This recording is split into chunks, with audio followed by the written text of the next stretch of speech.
একজন নারী কি কি উপসর্গগুলো দেখলে তিনি বুঝবেন যে এখন আমার ডক্টরের শরণাপন্ন হওয়া উচিত, বা তিনি ঘরোয়াভাবে কিভাবে পরীক্ষা নিরীক্ষা, প্রাথমিক যে এটা আপনারা তো এটা বলে দেন। হ্যাঁ, সাধারণত ব্রেস্ট ক্যান্সার বোঝা যায় খুব মানে শুরুর দিকে কম, কারণ হচ্ছে এটাতে ব্যথা থাকে না।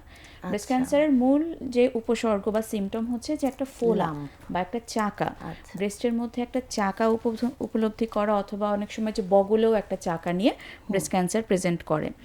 এছাড়া দেখা যায় অনেক সময় অনেকের ব্রেস্টের আকৃতি পরিবর্তন হয়ে হবে স্তনে, কিন্তু লাম্প বা যে চাকাটা এটা অনেক সময় বগলে। হ্যাঁ, ব্রেস্টের থেকে হচ্ছে হলো সব ধরনের লসিকা, আমরা বলি লিম্ফ হচ্ছে হলো বগল দিয়ে যায়, তো এই কারণে হচ্ছে হলো ব্রেস্ট ক্যান্সারে যখন ক্যান্সারটা বড় হতে থাকে বগলে আমরা লিম্ফ নোড বলি, লিম্ফ নোডগুলো ফুলতে থাকে। তো অনেক সময় রোগীরা পেইন হয়, বগল না পেইনটা খুব কম হয়, এই জন্য হচ্ছে রোগীরা বুঝতে দেরি হয়ে যায় বা অবহেলা করে। হ্যাঁ, মনে করে যে না এটা তো হচ্ছে খালি ফুলছে, কিছু একটা এমনি ফুলছে, কিছু না, এমনি কমে যাবে, আমি 2টা নাপা খেয়ে নেই। একটা হচ্ছে হলো যে ওষুধের দোকানদার গ্রামে তাই হয়, হ্যাঁ, ওষুধের দোকানদারকে বলি যে এই আমার এখানে ফুলতেছে, তারা হচ্ছে দেখা যায় একটা অ্যাবসেস মনে করে হয়তো কিছু একটা দিয়ে দিল, দেখা যায় হচ্ছে একটা অ্যাজিথ্রোমাইসিন খাইয়ে দেয়।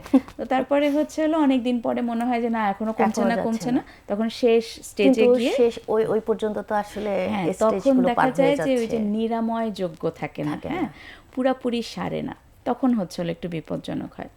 তো সিমটমের মধ্যে আরও কিছু জিনিস আছে, যেমন আমাদের রোগীদের বোটা বা নিপল থেকে কারো রক্ত যায়, পুজ আসে, পানি আসে।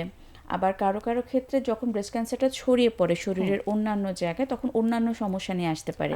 কেউ মাজা ব্যথা নিয়ে আসে, কেউ মাথা ব্যথা নিয়ে আসে, কেউ পেটে পানি নিয়ে আসে, মানে অনেক ধরনের সিমটম নিয়েই আসে। কিন্তু মূলত আমরা যেটা খেয়াল করতে বলি যে কোনো চাকা, ব্রেস্টে কোনো চাকা অথবা বগলে কোনো চাকা হলো কিনা, এটা আমরা পরীক্ষা করতে বলি।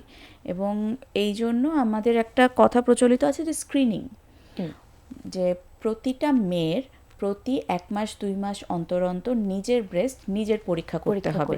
সেলফ ব্রেস্ট এক্সামিনেশন বলি আমরা এটাকে ডাক্তারের ভাষায়। নিজে যখন একটা মেয়ে নিজের ব্রেস্ট পরীক্ষা করে দেখবে প্রতি মাসে বা 1 মাস পর পর, তখন সে পরিবর্তনগুলো তার চোখে পড়বে। হ্যাঁ, তখন সে দ্রুত ডাক্তারের কাছে যেতে পারবে যে আমার এই পরিবর্তন হচ্ছে, আমার একটা চাকা ছিল যেটা বড় হয়ে যাচ্ছে, বা আমার বোটা দিয়ে রস আসতেছে বা রক্ত যাচ্ছে, কি কারণ হতে পারে, তো তখন তাড়াতাড়ি ধরা পড়ে অসুখগুলি। স্তনের স্কিনে কোনো পরিবর্তন লক্ষণ, মানে অবশ্যই যখন সেলফ এক্সামিনেশন করবে সে কোন কোন বিষয়গুলোর প্রতি বেশি নজর দিবে? আচ্ছা, প্রথমতই হচ্ছে সে খুঁজবে যে কোনো চাকা, চাকা। এছাড়া স্তনের স্কিনেও পরিবর্তন হয়, অনেক সময় স্কিনটা ভিতরের দিকে ঢুকে যায়, যেটাকে আমরা বলি ডিম্পলিং, ডিম্পলিং বা হচ্ছে টেথারিং, কুচকে যাওয়া। এছাড়া হচ্ছে হলো যে নিপলটা ভিতরের দিকে ভাঁজ হয়ে ঢুকে যাওয়া, নিপল রিট্রাকশন বলি আমরা যেটাকে। এছাড়া অনেক ক্ষেত্রে দেখা যায় যে ব্রেস্টটা লাল হয়ে ফুলে যায়, খুব কম, যদিও খুব রেয়ার, খুব অ্যাগ্রেসিভ একটা ভ্যারাইটি ব্রেস্ট ক্যান্সারের। পুরা স্তনটা লাল হয়ে ফুলে যায়। দুটো স্তনের মধ্যে কি আকারের কোনো চেঞ্জ? অবশ্যই, হ্যাঁ, খুবই ভালো কথা বলেছেন। যখন হচ্ছে হলো দুইটা মানে সে যখন নিজে নিজে পরীক্ষা করবে, দুইটা স্তন যখন একই রকম থাকে তখন ঠিক আছে। যখন দেখবে যে একটা বড় হয়ে যাচ্ছে বা হচ্ছে হলো ভিতরের দিকে ঢুকে যাচ্ছে, অথবা একটা স্তনের এক জায়গায় ফুলে যাচ্ছে, তখন সে অবশ্যই জিনিসটা সম্পর্কে সচেতন হবে, সতর্ক হতে হবে তাকে। এগুলোই উপসর্গ।